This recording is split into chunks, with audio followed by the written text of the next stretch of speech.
लेकिन गृहस्थी को संत बनवो है बहुत कठिन। बड़ो तो बता दिया, क्योंकि बड़ा तो होता ही है, लेकिन बड़ा होता कैसा है कि बिल्कुल जो समझ लीजिए कि बड़ी कठिनता पड़ती है, तब वो बड़ा संत बनता है गृहस्थी का। गृहस्थी के संत बने थे, एक आत्मदेव नाम के ब्राह्मण हुए थे।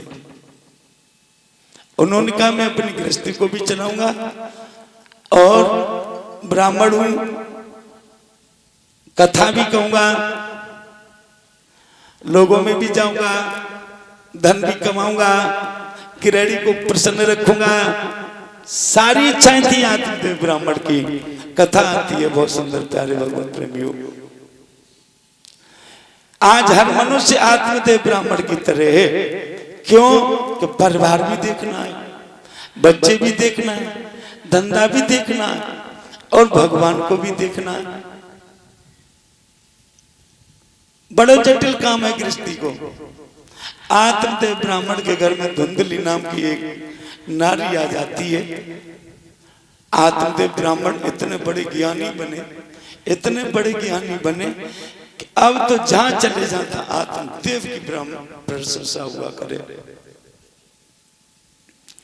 आत्मदेव ब्राह्मण बड़े प्रसन्न रहा करके, हे प्रभु मेरी समाज में बड़ी इज्जत है रही है, लेकिन कमी सबसे बड़ी यही है कि जब घर लौट करके जाता हूं तो मेरे घर में कलेश ही मिलता है।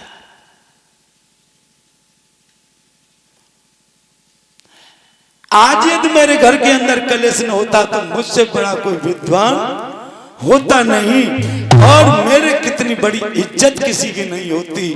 लेकिन जब बेइज्जत होता हूं, बाहर जाता हूं सराहर, तो लोग खड़े होकर के राम राम, किसनी चौराहे पहुंच जाए, गांव में आ जाए, आप प्रधान जी, आप ताऊ जी, आप चाचा जी। लेकिन घर में मेरी इज्जत क्यों नहीं होती है? हर मनुष्य इस बात को सोचता है भगवत प्रेमियों। जितनी इज्जत हर मनुष्य अपनी बाहर करा लेता है, उतनी इज्जत यदि अपने घर में करा ले तो उससे बड़ा कोई देवता है नहीं। बोलिए गोविंद भगवान की जय हो। घर में बच्चे होंगे तो कुछ और मिजाज के होंगे, बीबी होगी तो कुछ और मिजाज की होगी, नाती पोते होंगे तो कुछ और मिजाज के होंगे। यही मिजाज था आत्मदेव ब्राह्मण का, पत्नी से मिल नहीं खाता था। आज भी आपने देखी होंगी बहुत सी पत्नियां उन लोगों का मिल ही नहीं खाता। बहुत सी ऐसे इंसान है कितनी अच्छी रास्ता बताए, लेकिन नहीं, बात ही नहीं अच्छी। और पड़ोसी को बिल्कुल नंगटा चलवाए दरवाजे पे, कहे ऐसे नहीं, ऐसे ऐसे नहीं, ऐसे ऐसे नहीं, ऐसे।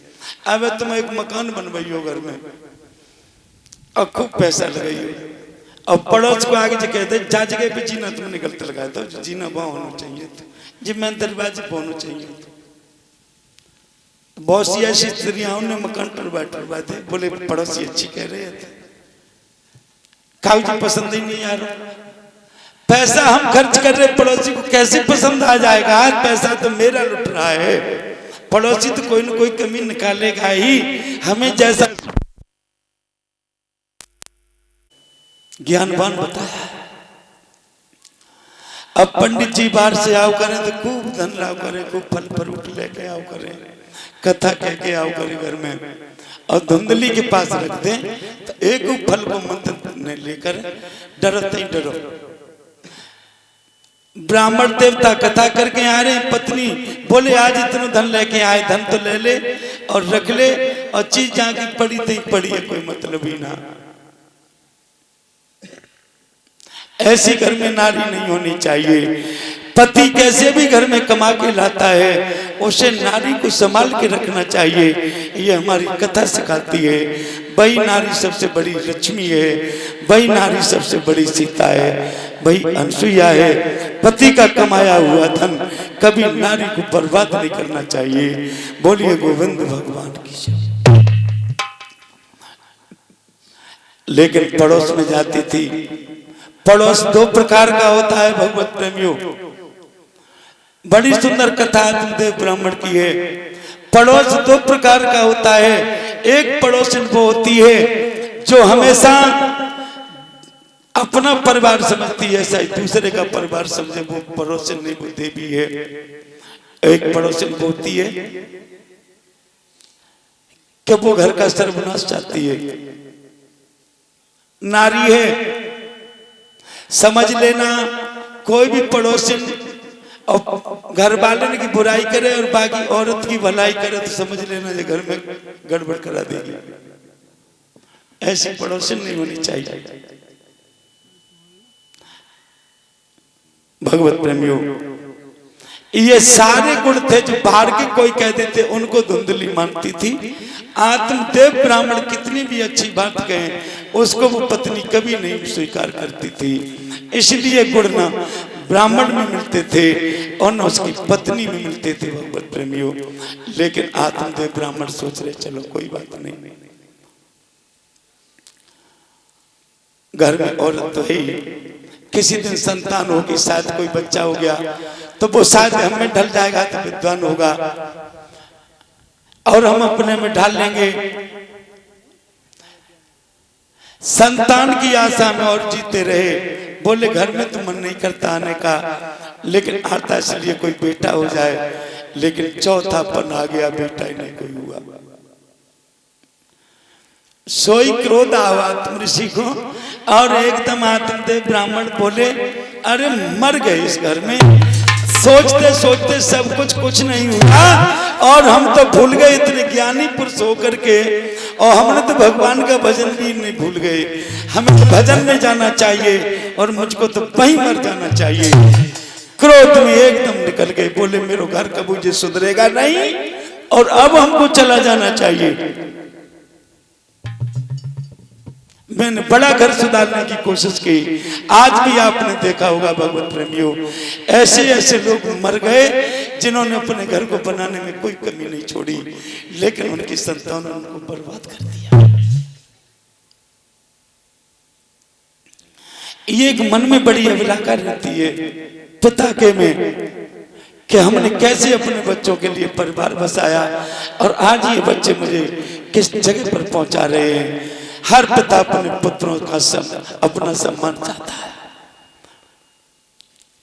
कुछ दानेदार पुत्र होते हैं वो अपने पिता के सम्मान को और ऊंचा करते हैं और समाज में पिता को लोग कम जानते, बच्चों को और ज्यादा समझते हैं। तो समझ लेना उसका पिता कितना गौरवशाली होगा जिसके बेटों की प्रशंसा बार होती हो। बोलिए गोविंद भगवान की।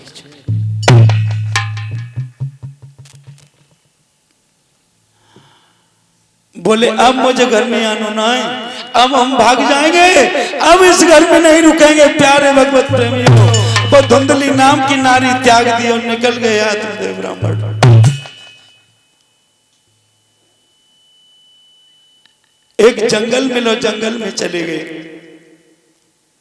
अचानक अपने मन में आया तैसे सोचा चले जा रहे, अचानक एक सन्यासी ऋषि के दर्शन हो गए।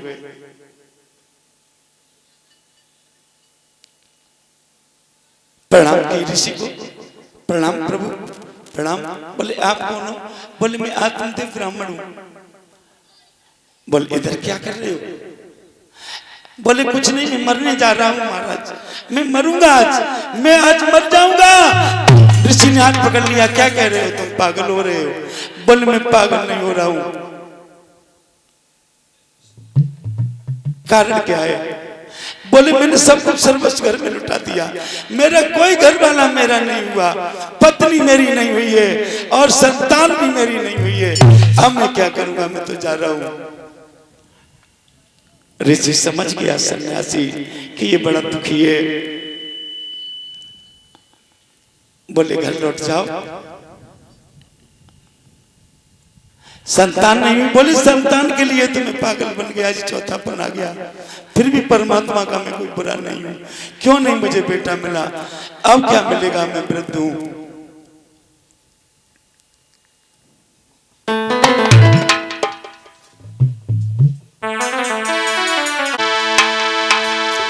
के जीवन की सासू खुचली। ए बाबा कि जीवन की आशा सूख चली और मौत सामने झूली है।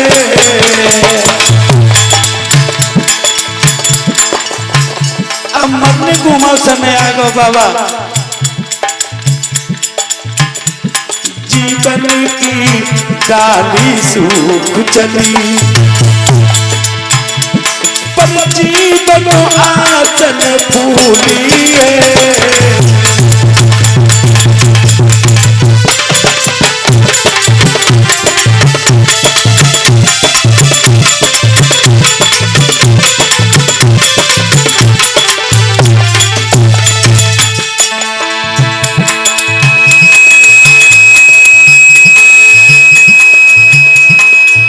मेरी 80 साल उम्री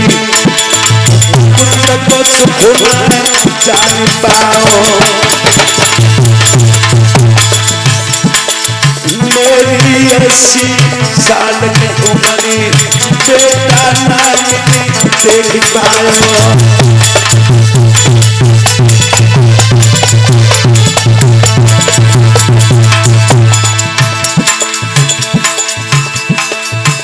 खुश है कि महात्मा बोलो क्यों पागल रोए, सन्यासी में ज्ञान होता है। खुश है कि बाबा बोलो तू क्यों मरने को जाई, सन्यासी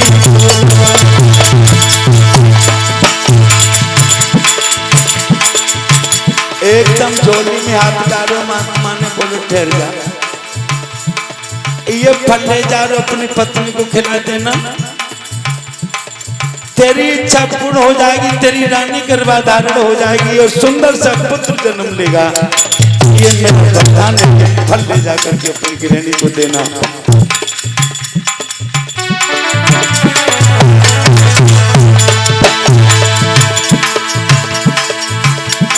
जैसी फल बाबा जी ने दो तैसी आत्मदेव ब्राह्मण को एकदम पहले जैसा दिमाग करोगे। बोले सच में क्या महाराज बेटा हो जाएगा, मैं मरूंगा नहीं, एक बार कह दो पुत्र हो जाएगा, न मर जाऊंगा। महात्मा कहने लगे पुत्र हो जाएगा, अपनी रानी को ये फल पत्नी को खिलाना।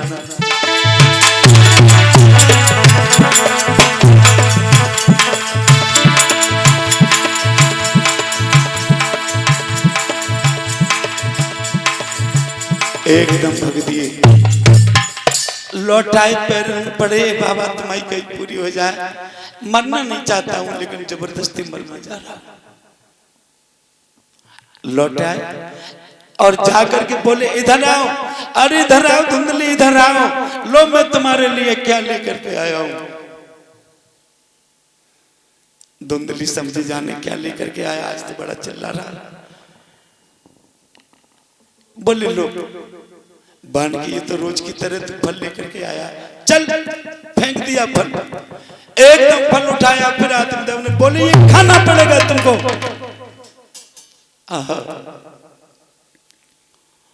ये फल नहीं है, ये इसमें मेरा पुत्र है, मेरे पुत्र की आत्मा है, इस फल को स्वीकार करेगी। ये एक ऋषि से फल लाया हूं। जो क्रोध में आत्मदेव ब्राह्मण आए, थोड़ी देर के लिए धुंधली डर गई, बोली ठीक है कोई बात नहीं, ये तो आपने दिया तो मैं इसे स्वीकार कर लूंगी, और ठीक है आप जाओ। और फल ले लिया। बोली खाना पड़ेगा, बोले खा लूंगी, जाओ। आत्मदेव तो चले गए, लेकिन वो फल धरे नहीं। और जो सोचे कि कम मौका लगे, जब पड़ोसन के पास जा, पड़ोसन के पास पहुंच गई, मौका लगो, एकदम जाके माथे पर धरो और एकदम जाके रोने लगी आंगन में। बड़ी नाटकी नारी औरतें होती जो अच्छी, उनकी आदत नहीं होती है प्यारे। एकदम पड़ोसन आई, बोली क्या बात है गई, आज कैसे तू बीच आंगन में बैठ गई। बोली मैं इसलिए बैठी हूं, मैं तेरे पास आई हूं, बोले क्या बात है, क्यों आई है? बोले देख, बोले जी तेरे हाथ में क्या है? बोले जी मेरी मौत है, ये फल है। बोले जी कैसा फल है? बोले मेरा आदमी लेके आया है, जाने किस बाबा ने उसे पागल बना दिया है और ये मुझे खिलाना चाहता है। मुझे इस फल पर विश्वास नहीं है। क्यों? इस फल को खा लूंगी तो मैं गर्भधारी हो जाऊंगी। मैं पुत्र नहीं देखना चाहती, मेरी कोई इच्छा नहीं है, मुझे कोई पुत्र की इच्छा नहीं है, लेकिन ये जबरदस्ती मुझे फल खिलाया जा रहा है।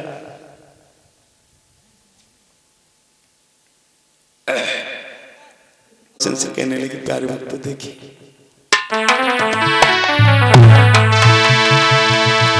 कि फल नहीं खाऊंगी, कि फल नहीं खाऊंगी और बहना बिना मौत मर जाऊंगी। फल नहीं खाऊंगी, बहना बिना मौत मर जाऊंगी। फल नहीं खाऊंगी, बहना बिना मौत मर जाऊंगी।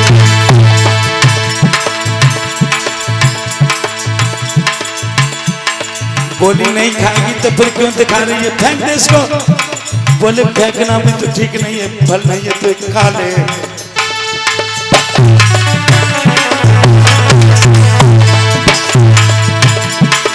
फल नहीं खाऊंगी, बहना बिना मौत मर जाऊंगी।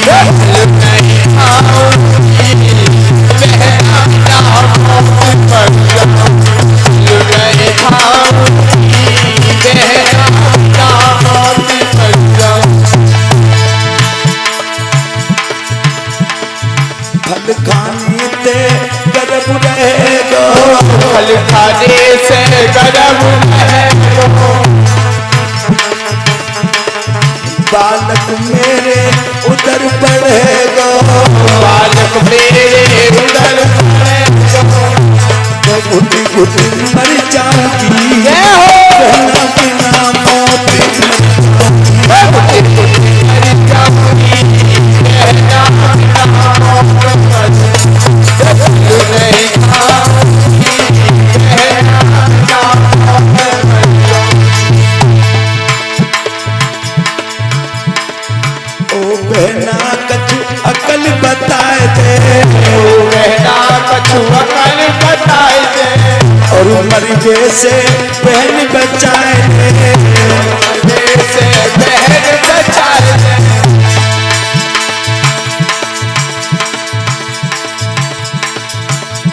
नहीं सज धज पाऊंगी, प्रसव की पीड़ाओं से मैं मर जाऊंगी। मैं घूमने जा पाऊंगी, मैं बाजारों में नहीं चल पाऊंगी।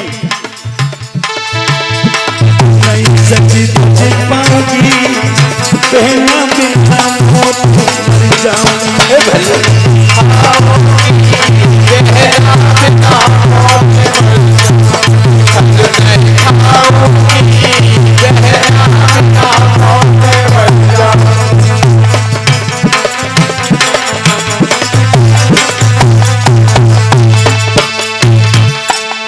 एकदम कह दिया, हमें ऐसे फल की जरूरत नहीं, अब कोई तू मुझे ऐसी अकल बता।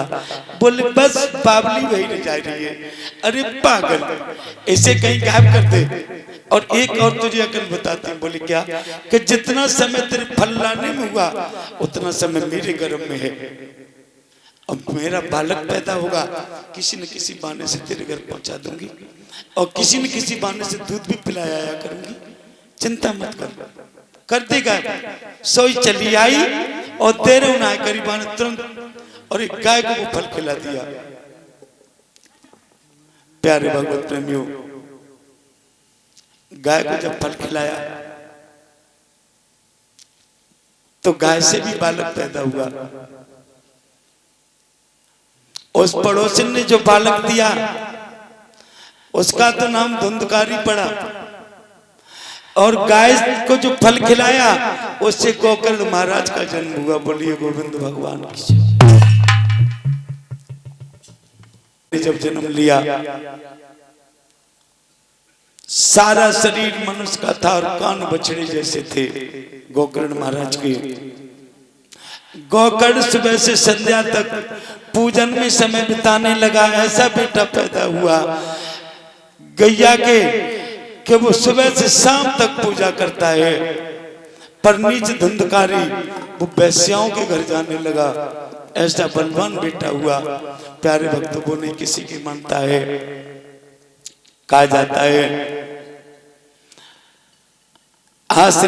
सूत सौनकादिक ऋषियों को समझाते हैं कि सूत वेदव्यास महाराज कह रहे हैं बार बार के ऋषियों, देखिए भाई बालक क्या करता है। जवान जब होता है जगह जगह जाकर के उपद्रव करता है, कहीं झगड़ा करता, कहीं खड़े होकर के शराब पीता है, कहीं जुआ खेलता है, कहीं मांस खाता है, कहीं जाकर के पैसों में धन लुटाता है, सारी सारी रात घर नहीं आता है। सब लोग देखते हैं कि ये किसका छोरा है। बोले वो आत्मदेव का है। बोले आत्मदेव का? ब्राह्मण कब से ऐसा करने लगे हैं जो आज ब्राह्मण का बेटा आज इस तरीके से जा रहा है? बोले अब भैया का पतो ना है ब्राह्मण हो क्षत्रिय हो वैसे हो। अब कोई नहीं रुक रहा है, अब तो सब कोई मांस मंदिरा की तरफ भाग रहा है। बोले नहीं, आत्मदेव तो सुंदर कथा सुना रहे हैं, पर इनके बेटे मांस मंदिरा कह रहे हैं। बोले मांस मंदिरा तो छोड़ो, वो तो वैश्यावृत्ति भी करते हैं, जुआ भी खेलते हैं। बोले जिसका बाप है कितना बड़ा विद्वान हो, उसके पुत्र ऐसे लोग जाइए आत्मदेव मिले।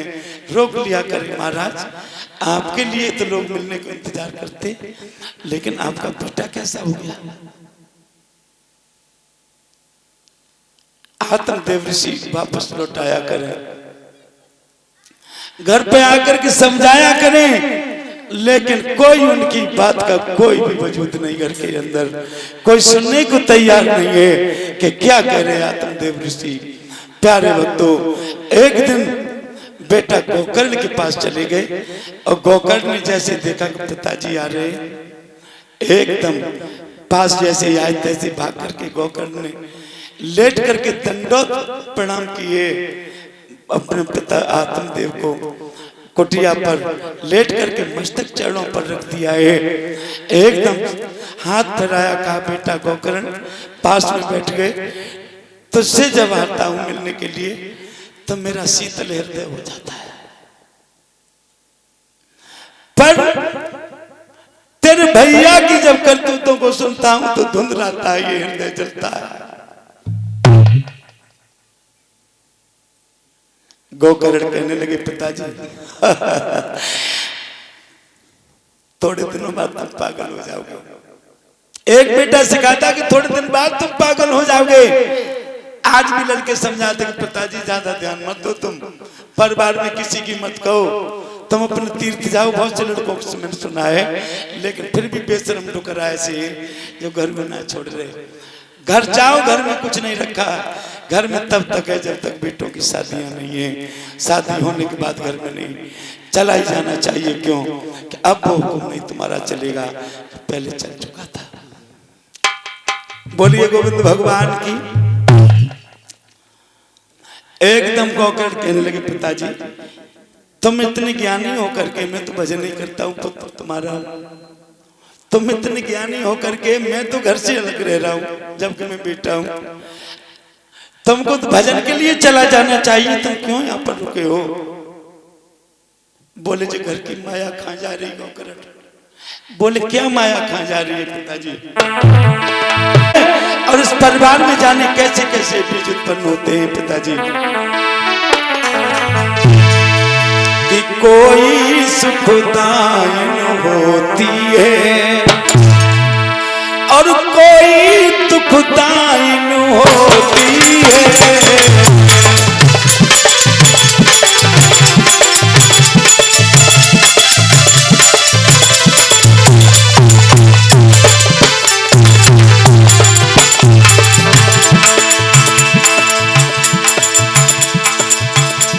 कोई सुखदायन होती है, कोई दुखदायन होती है।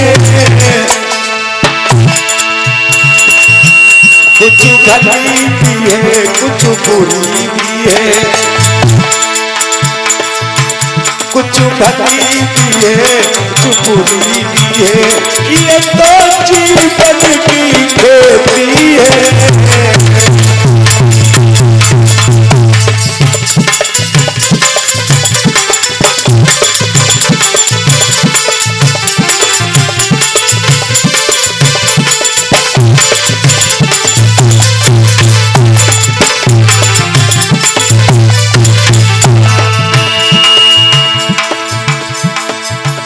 कुछ भली भी है कुछ बुरी भी है, ये तो जीवन की खेती है।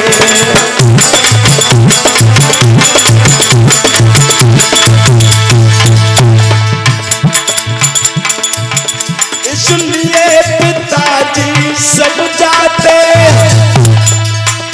तुम भी कुछ मन में मनन करो, इसको छोड़ो उसको छोड़ो, श्री कृष्ण चंद्र का भजन करो।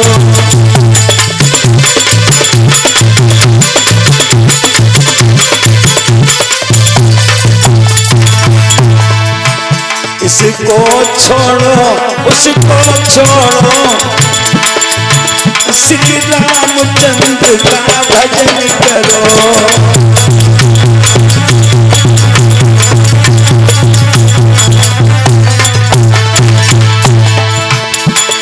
अरे तुमको अरे ईश्वर को करेंगे भजन, जिंदगी बिल्कुल थोड़ी है,